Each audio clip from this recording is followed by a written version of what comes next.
Yes, sir. We are all speechless, actually, looking at your extensive work on UV and the effect and confidence that with which you are showing the results. Me and RC are ready to go to any state, any city with our device. Any minister or any secretary of any state invites us. They give us 100 patients, 50 patients, in the presence of WHO observers, in the presence of ICMR observers, or in the presence of their own institutional observers.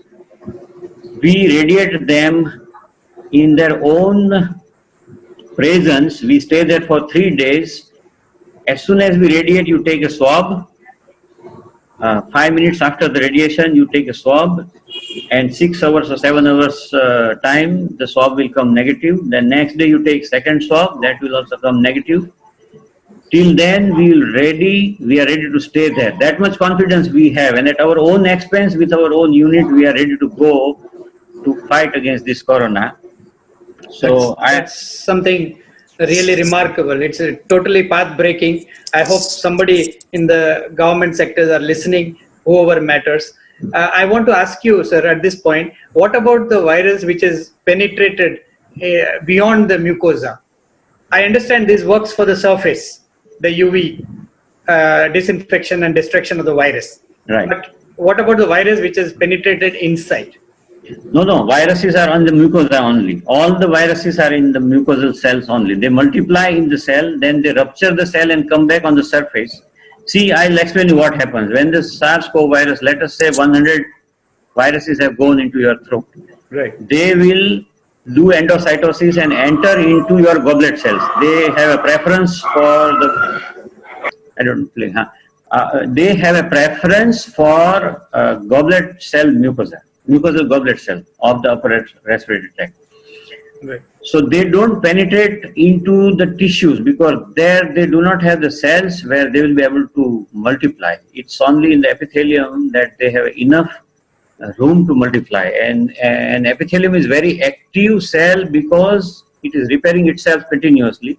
So the Golgi apparatus and the ribosomes of a epithelial cell is continuously on the mode. It is never in a pause mode, or it's never in the slow mode. So the virus has a preference for that. So as soon as it goes into the mucosa and it sinks into the mucosa. Now these viruses, they keep on multiplying at a rate of one replication at a rate of approximately 3 hours. So in about 4 days or 5 days time, the cells have accumulated from, let us say, 1 virion which has entered, it has now become 1,70,000 or 1,80,000. Now at that point of time, the cell is no more able to hold it because the cell wall and the entire nucleus will be so much overwhelmed by this 9,800 amino acids being ordered to be produced for this virus that the cell would undergo apoptosis. So the virus would break the cell wall and come out again on the mucosal surface. Now this is the time when the patient becomes infective, they start coughing and they start spreading the aerosols. And when they dilute, the viruses would go into the esophagus as well as into the trachea.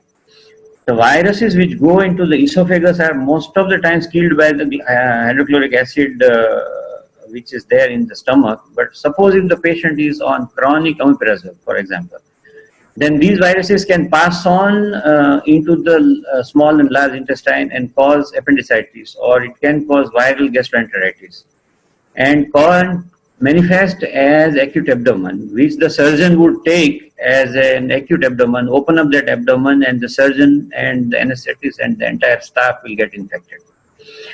Now, if the viruses cannot pass the layer of the acid in the stomach, your lower GIT is saved.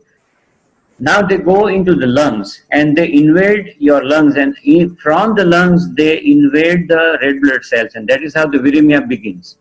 And in the red blood cells, they have an affinity for heme. So they replace the heme from the hemoglobin, and that is what causes the hypoxia. And the cytokine storm, which is induced by, instead of 20 amino acids, they are producing 9,800 amino acids. So the body's milieu internum is not able to understand, not able to cope up with this. And that's why the patient goes into multi-organ failure. So the UV treatment Now- will work when it is in the throat stage. No, I'll explain you. I'll explain that. The UV treatment, when it's in the throat stage, the viruses which are there in the cell, contained in the mucosal cells, they will be dead. But at the same time, most of the viruses are also circulating in the capillaries of that mucosa. So those red blood cells which are infected with the viruses, which are passing into this UV in the capillaries, also get killed. So if you, in 3 minutes or 4 minutes exposure time, the almost entire blood has circulated. So you are probably disinfecting your blood to an extent of 70–80%. So shining of the UV dot doesn't mean that you are shining only on the throat. You are also irradiating the blood which is circulating in the mucosa. And in the tonsillar area, in an infected patient with widely dilated capillaries, there is a lot of blood flowing. You see their congestion. Their congestion is so much that if I can roughly calculate that in 4 or 5 hours, 5 minutes time, almost half of the blood would have passed from that mucosa. So, and once you reduce the viral load, 99% from the mucosal cells and about 70–80% from the blood infection, then the immune system will be able to take them over. Right. And I have a patient, I cannot disclose the name, the lady, 86 years old, infected with renal shutdown. We examined her eyes and accidentally, while examining the eye, there was an accidental irradiation of the nose and the throat, And her urine output from 120 ml for 2 previous days improved to 1800 ml on the next day, and the RT-PCR test, which was positive yesterday, came negative day before. So on Monday, her RT-PCR was positive. Monday night, we irradiated. On Tuesday, the renal function improved. On Wednesday morning, negative. Thursday morning, negative. Patient discharged from COVID ICU to normal ICU. Yeah, that's wonderful to know, sir. Yes, a lot And Dr. Asisha is witness to that. So I am pretty sure that not that me has found or he has found or anything, but we have found the Brahmastra. I just need the proper permission from the proper authority, and I can demonstrate. You give me 1,000 patients, we irradiated 1,000 patients, and we can make them all negative by the evening. we really sir मैं एक appreciate चीज कहना this thing. चाहूंगा हम लोग जो काम कर रहे थे we were outside the human body and we were pretty sure कि UVC can do a miracle. But आपसे बात करने के बाद वो UVC 222 पे जितना हमने पढ़ा है और जितना हमने काम किया है more than 99% I am pretty sure and I agree with you कि you are so much correct and probably it could do miracle in a human inside the human body also. If we get a permission somewhere, we need a permission so that we can officially try it in the human, and there is no harm. See, think is the worst scenario that there is no harm to the patient. We are not trying to create a false security to the patient that "Abhi mera ho gaya, main kuch bhi kar sakta hai." That also is not the claim. We give all the things, we will give all the precautions that he has to follow, that he should not expose second time. What we are proposing, not even trying, that whatever has happened till today will get rectified. There should not be any false sense of security amongst the patient also, so that they next day onward they do what they want. But And Dr. Mukesh, I would like to inform you here that after that first patient who accidentally became negative, and then those 3 patients of his family who also became accidentally negative, we thought that is it really working, or is the patient has really come around on its own? But usually it is very unusual that the patient who is positive on Monday becomes negative on Tuesday evening. It doesn't happen. It takes about 18 days for the natural remission of the virus, even if the patient that to 4 patients. That to 4 patients. Right.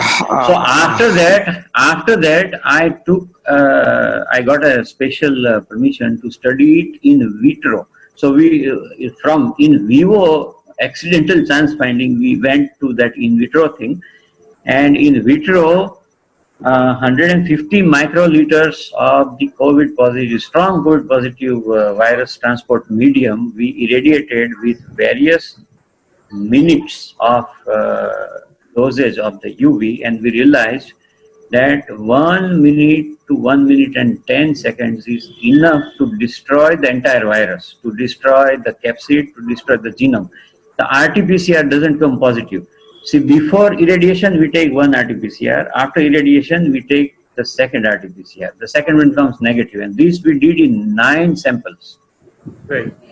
Oh, that is wonderful. From where did you procure 222 nm LED? Oh, that I had been to Japan to a company named Ushio.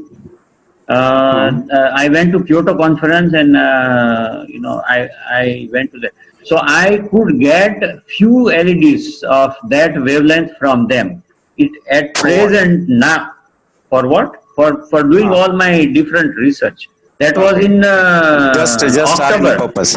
It was in October. I was on 2nd October. I was in Ushio, and I got it. But what I mean to say, Mukesh, is now China has learned this. They have covered up the entire world's 222 LED production. Now it's not available anywhere. Okay. 222 nanometer LED is not available and will not be available for another 1.5 to 2 years till China establishes itself with 222 lights everywhere, in their schools, in their public places, everywhere. They're going to fit it everywhere. So they have monopolized this. Even they have taken over Japan's entire production. So then what we thought was, if we can't get 222 LED, what to do? So then I get a filter.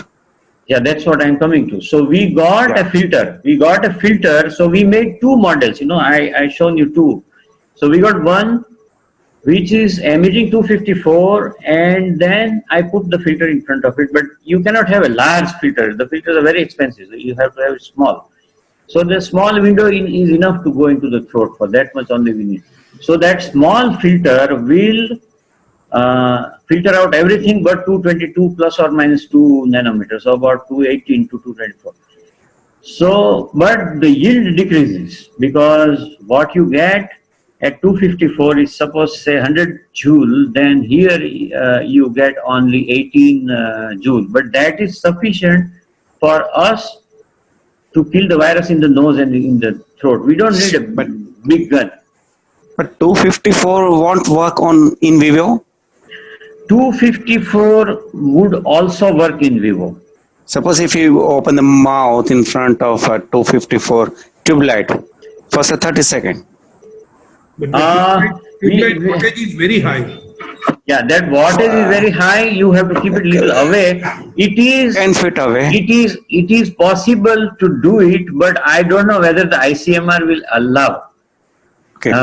Because of these toxicity data and this data, and the UV light is so much misunderstood. It is as much misunderstood as much the steroids are misunderstood. We even don't use when it is really worth using it. That's what happening across the entire medical fraternity, that apart from the rheumatologist and apart from the retina surgeons, people are so much afraid of using steroid. Not only doctors, patients are so much afraid. So UV light की toxicity के levels ने कभी आपने study किया नहीं. Nobody has ever read ISO standards. Nobody has ever read what is the minimum, what is the maximum.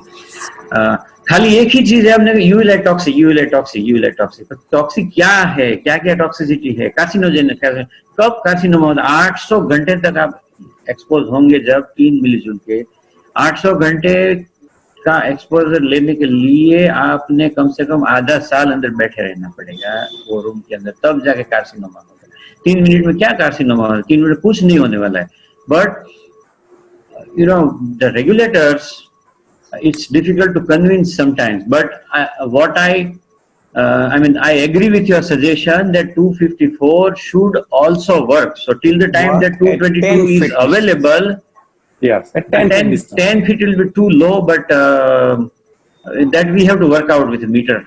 Miss- At what yeah. distance we get the fluence of 2 joule per centimeter square. At that distance you stand and open your mouth for 3 minutes or and it's not only for corona I'm talking about. You can get Any influence? any virus causing your common cold, bacteria. influenza. For bacteria, you need a little longer time because they are bigger cells and they have the nucleus and everything. Virulence. So will be- viruses are not having nucleus; they just are very simple kind of molecules. They just have a capsid and a genome which destroys very quickly. So, And for bacteria, we have the antibiotics and other things. These guys, we don't have the defense. So when you don't have any medical defense or whatever You have to kill it. that weak of medical defense in the form of remdesivir or favipiravir, you just imagine the cost of treating one patient, 25 lakhs rupees. And then also the guarantee of cure is only 8%. they have shown that remdesivir does not have statistically significant cure rate. They Yeah, proved it's that. less than 8 months. That's why they increased their study from 600. The first cohort was 600. Then they increased it to 2600. So, but 1600. RC. So, UV so 222, Right. 2 joules per centimeter square for 3 minutes. That is what we Yes. are looking at. yes, Right. yes. Dr. RC, you are in very much close contact with Dr. T.P. Lane, and he is taking care of Bombay, this thing. We are in the process of it. Okay. We have, Bombay- Mukesh, we have approached, Everything possible is been tried. I hope we'll get a success of getting somewhere And how- some permission to start with. This And how should- many units of 222 this LED do you have at this moment? 7. There will be huge queue, people We- standing to get. No, they really get. I brought 8. One we lost while we were experimenting. वो थोड़ा overload हो गया तो उड़ गया. Now I have 7. So we have only 7 in the stock. So 7 people will be walking. Only to, the moderators on this No. panel will get. So 7 people, but it takes only 1 or 1.5 minutes. So in one day you can treat Yeah. 200 people, 300 people with one machine. And then I tell you, Mukesh, Yeah. if somebody listening to these talks, some chief minister, some health minister, somebody who can take the decision, even the Prime Minister's office, somebody is listening to us where we have applied everywhere. United Nations, I have contacted United Nations Secretary. I have also contacted the India's ambassador, Mr. Akbar, who is India's ambassador to the United Nations, to push it into the WHO. Everywhere. We have tried our best in last 3 days. So if somebody gives us a node to treat, let us say 25 or 30 or 50 patients in the presence of UN observer, in the presence of WHO observer, in the presence of ICMR observers. If our experiment at that level succeeds, give us a permission to go to Japan, Usha, and bring 1,000 or 2,000 LEDs from them somehow, or our government, like they asked for our hydroxychloroquine, our government can ask them that you give us 222 LEDs, and we have the design ready, we have the aluminum components, everything we can make ready immediately. So we are just waiting for the ICMR node. Prime Minister has already instructed and put one IS officer in charge of facilitating this project. But I don't know how long it will take, because some organizations are so big that it takes very, very long time. Mr. Raman, Sometimes. Okay. Yeah, sir. Raman sir, Sir, please. can you help us to get these 222s fast in this crisis period? Since you are saying that Because you are way of making small it. model we are doing, which small model we have shown you, handheld, it is already less than 230 or 240, between 240 or 230 already. We are working on that. Mr. Raman, That your small handheld is 230 or 254, Raman? Mr. So it is Raman, less than 240. It is less than 240 because due to hello. Mr. Raman, we have already. Then maybe we can use that also. Mr. Raman, I have already ordered 20 pieces of yours, and your people told me that it will take 15 days. Can you expedite and send it immediately? Sir, I have already ordered in your company. अच्छा. को आज का दिन दीजिए. I will update you on Monday. Because आपने मुझे बता दिया, it's good. So I just take it and I will expedite. Don't worry. इसको I will लोग क्या बोलते हैं कि कुरियर का प्रॉब्लम है इसलिए हम दे नहीं सकते हैं. He'll get back to you, sir. You tell me, na? So I will do it. Thank you, sir. I will do it. I just see and I will update you. Absolutely fascinating, riveting stuff on UVC from Dr. Kakadia, Dr. R.C. Shah. It's already 15 minutes past 9. People are waiting for your maskology lecture, sir. Okay, should I? Yes, sir. I think Mukesh will skip the innovation lecture because Yes, that is only for ophthalmology, which we that can I was hold. going to suggest. Yeah, I was going that to. we can take up any other day. But maskology is very, very important in Yes. this era. And if you please excuse me, you continue some discussion. One more amongst thing you I and- just want to know. let me have one washroom visit and I come back. to you, Sure, please. sir, sure. And then we start. I just want to know, are we recording this webinar? Usually they do. The company people usually do and they put it onto the net.